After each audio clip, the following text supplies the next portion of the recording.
Welcome back to my farm. This is Mr. Farmer. I just kind of want to tell you what's going on today, and I want to show you what I'm doing today and what this spectacular tractor this is. This is a TO35 Massey Ferguson. This bad boy can really do a lot of work. She has been the absolute best thing on this farm. And I'll tell you a little bit about her.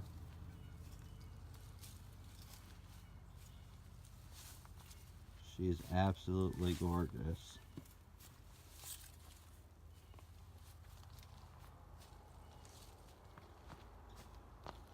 She is, I believe, I remember correctly, she is, I think she's from 1954.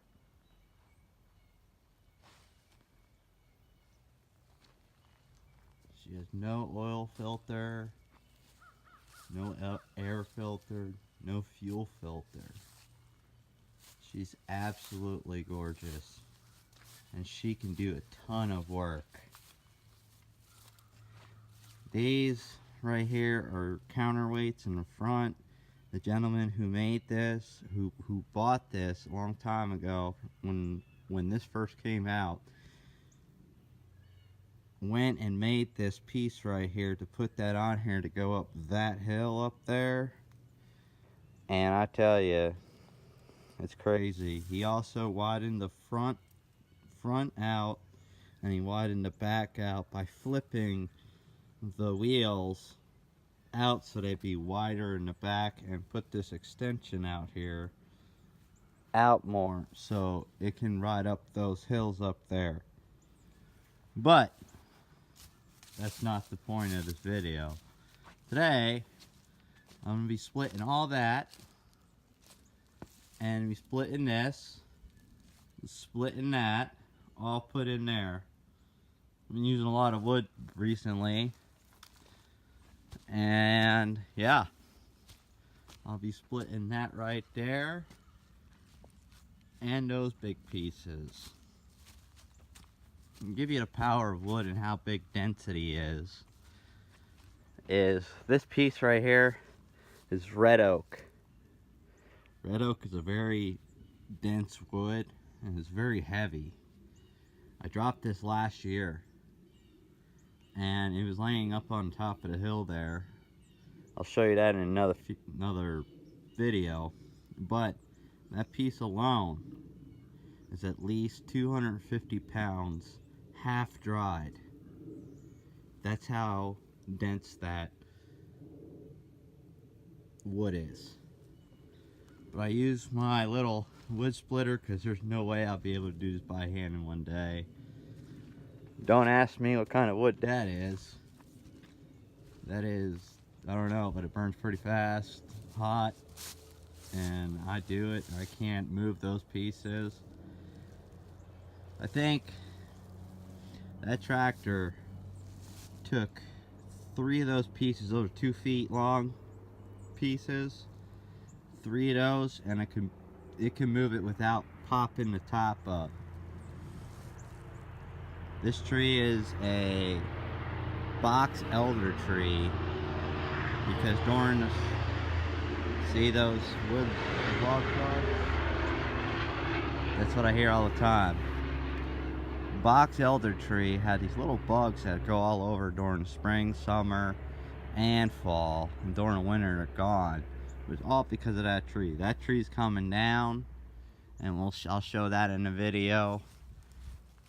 This tree right here has got to come down because the person who owned this property prior to me, this is a choke point.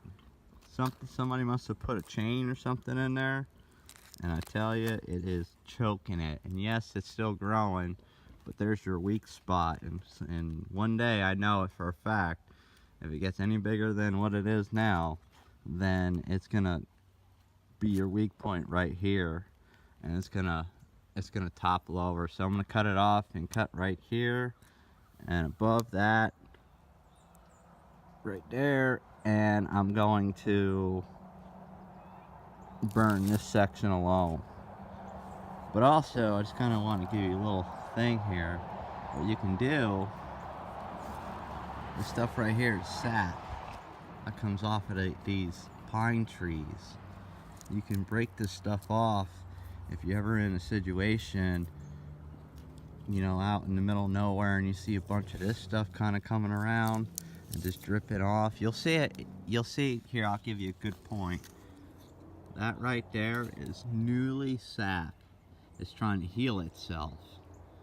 You can take a knife and scrape it off and put a lighter to it and you'll have a fire starter. Or even this other stuff here, there's usually bigger chunks of it, but that's how you start a fire in the middle of nowhere if you see any of these pieces out there. But this is going to come down all the way to the ground. It's going to come down and I'm going to cut it right down there like I did on this side. You can see there's another one over here.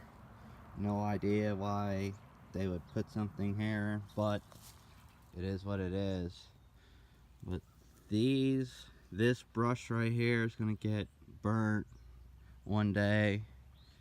Over there, there's brush over where those blueberry plants are going. That's all going to get cleaned up. All this is going to get split, put away. That right there is not going to get put in there. The pile right there, not going to get put away because it's got termites in it, and I'm not putting termites in my barn. And it'll infect the other wood. There's termites everywhere, but that I know has it. That's the one thing that I worry about around here and whatnot, that and carpenter ants. The ground is super soggy because it's like 47 degrees out this morning, and yeah, all that's hardwood. That's a mixture of hardwood. This cedar tree right here is probably 35 feet tall. That's coming down. That tree right behind it is a walnut tree. That's gonna stay. That tree is gonna stay. Eventually, this tree is going to get taken down. I just don't know when. I'm always concerned that that tree is gonna fall, because every time like a big windstorm or something comes down, you'll see little limbs out through here, and it's kind of scary. But I know it's been there for a while and whatnot. But little thing that I've discovered around this whole property, if you don't know anything about old farmers, this is what happens right there. They used to take barbed wire and they didn't have fence posts like, or T-posts like this. They just nail it right into the tree, and naturally the tree grows. And you can kind of see right here, they'll naturally grow and it'll just grow right into it, like I said. And when I have to cut this, I had to cut like up here, and I'm only 5'6", so that's a dangerous cut. Can't really cut that way unless I take that power line that supplies the power to the barn, cut that off, cut it, and then shim it up or connect it again, excuse me. And a couple times they must have had a tree, a limb come down, and there's your, I don't know if you can see that right there. They must have had to do that right there. Anyway, but I also kind of interesting thing about this farm that I've been finding digging through the ground and stuff. These little bottles. No idea what they are, but I'll find bits and pieces of them. It's crazy. But I'm gonna stop here for now. I'm just going to start over there, break them up, turn that off, put my other iPhone on, and kind of film a little bit of this right here. And these longer pieces, I'm going to bring out my chainsaw. I'm going to mark them at 2 feet, cut them up, and just throw them in there just like that. Otherwise, the rest is just going to get split up. And as you can see, there's still a little bit of snow of what we had. According to what I've understand, this has been a cold year this year, in 20-some years. So that's a good thing to kill the bugs, or at least some of them, like mosquitoes. Otherwise, everything else will still survive. But that's the plan for today, to get some of this cleaned up. This ain't gonna get cleaned up until probably a week from now when I get a fire permit. And yeah, but I'll make a video on cutting that tree down, cutting that tree down, cutting that tree down. And the way like I said, I'm gonna be doing a lot of videos like this. I'm also gonna do, like I said in another video, on that one right there, because that's gonna be a little dangerous. And these I don't even know, they're ornamental trees. I don't know exactly what they're called. Please forgive me. I'm not an expert at anything. I just know enough to get me by. And I'm not trying to be an expert on any of this. But I just want to tell you something here. What I will be doing, I don't know if you can notice right there. It's kind of like the simple shape. I'm basically gonna come in here again, probably here in the next few weeks, and I'm going to reshape this tree, because where those cuts are, it goes straight up, as you can see. And that's probably another, I don't know, 25, 30 feet up. But I'm gonna reshape them and trim it down and all that. Same thing with this big black oak. You can kind of see what they did. They had someone come in here, cut them, and all that other stuff. I plan on getting my harness out and climbing it and doing it that way by hand, 1 tree per day. That one, I have no idea what I'm gonna do. That's another box elder. I mean, it's nice during the summer. Kind of gives a shade in the front of the house. Bing. Another, I just don't know what I'm gonna do with that. And the tree right over there is another black oak. And I cut those other trees over there down. There's like 2 or 3 of them. The same ornamental tree that I have here, I'm going to do to the trees right by my back porch. Sorry, I hit the flagpole with my 4-wheeler one day and I haven't fixed it yet. But there's my nice truck. It's a 2002 Dodge Ram 1500. 4.7. Love it. And my little car. But that tree is gonna stay. I don't know what I'm gonna do with that one. And everyone's been asking me, why Mr. Farmer? Why did you cut those hollyberry bushes, trees, whatever you want to call them, down? Whatever you want to call them. Why did you cut them? Why did you cut all them behind the house? Still got to clean it up. One-man show here.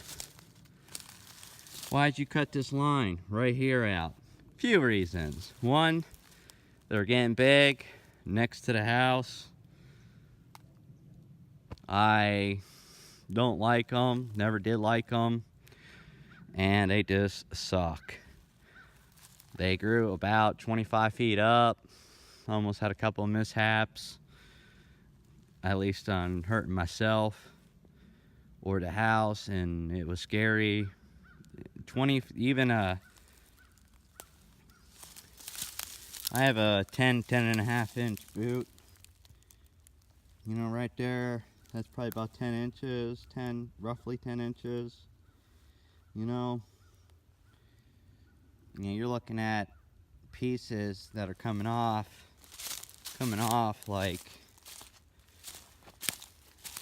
this size right here, that are falling. It can still kill you or hurt you really bad. You do not want that. Do not want that. That'd be a bad day. Back of my house, I just kind of leave that up throughout the winter because I have to get up there and clean that. That's my wood stove. My do not tread on me flag. Don't really use satellite internet anymore because they're dumb. But the main reason why I did this is because I wanted the light, because during the summer the sun comes up through here. I wanted the sun to kind of hit down this way to get those grapes, the blueberries, and everything else. I took down those trees from that point. That's still got to come down. That's a big tree, a humongous tree. And that one, that is a monster.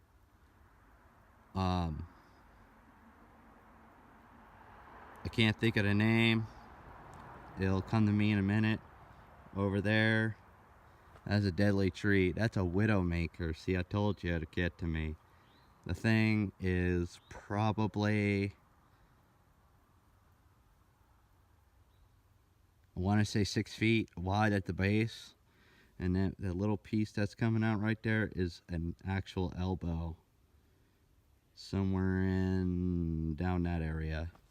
But when that falls, it's going to go that way, and I'm not doing that by myself. And that's just going to be really dangerous, and I'll get it on video, but I don't know how I'm going to do it. That goes out to the little house I showed in the previous video, but all this is going to get cleaned up, reseeded, because those holly berries, trees, bushes, whatever you want to call them, just kind of just destroys the ground and doesn't put any sunlight, because you can see the base where the tree was, nothing grows because of sunlight, you know. And then you have grass, no grass, grass, no grass. I might end up putting grapes throughout these right here, and this is barbed wire fence. It's alright, that's fine. Throughout this whole thing here, or put like some more ornamental, like small trees. Not sure yet, haven't decided yet. Or like, you know, lavender or some other medicinal plants throughout here that lines this, or even sunflowers. Who knows? Because down the line, I'm gonna get a beehive. I'm probably gonna put it where that small cabin is over there in that area, or over here in this corner, or maybe up there. Haven't decided yet, but it's mainly for the blooming of all my fruit trees. Contrary to belief, grapes do not have flowers. They do to a certain extent, but they don't big enough for it to be an actual flower. They're very some of them are self-fertile, some of them are not, and there's so many varieties, it's not even funny. But you'll kind of see during the spring what I'm talking about. And they usually grow in clusters. And the muscadines, they kind of grow in clusters too, but not the same like any other grape you would see. But, yep, time to go back to work.